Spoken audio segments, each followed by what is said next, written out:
Hello and welcome. So, we're given a circle C and the information of the diagram below, solve for x. So, first thing we're looking at is we have a circle, obviously. Okay, and we have two lines. We have this first line and we have the second line right here. Now, what kind of lines are they? We call these tangent lines. The reason why we would call something like this a tangent line is because if you look the point, right, there's only one point where it hits that circle at. And that's by definition why we call it a tangent line. Now let's say that we had a line that hit the circle more than one place, right? It hit it at two places. We call that a secant line. But that's a little more vocab than we need for this particular problem. We only have tangent lines for this one, so let's fill it in.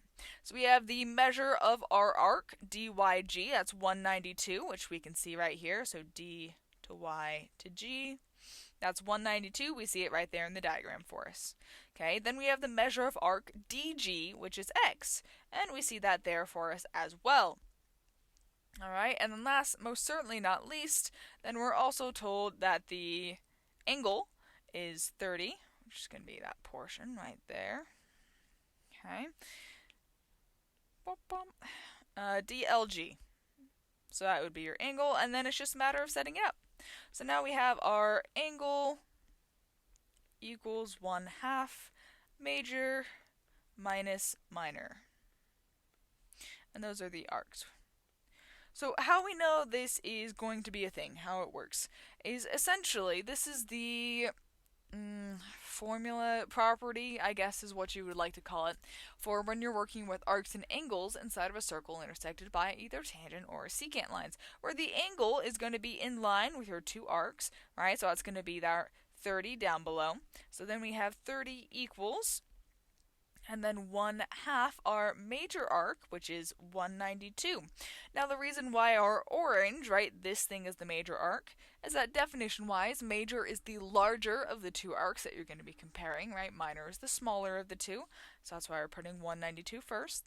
The minor arc is going to be our x, because our diagram, while it is not to scale, it does show the relationships that we need to have it show, meaning that major arc 192, minor is x. And then from there, it's just a matter of solving. So you'd say, all right, well, you could distribute the 1/2 to both of these. Personally, I don't really like that. Okay, that means I'm going to be left with fractions because 1/2 and -1, right, the coefficient to your x right there, it's not going to go in evenly. So what I'm going to do is I'm going to multiply both sides by 2. Because if you have two halves, they make a whole. So essentially, multiplying by 2 will undo your fraction.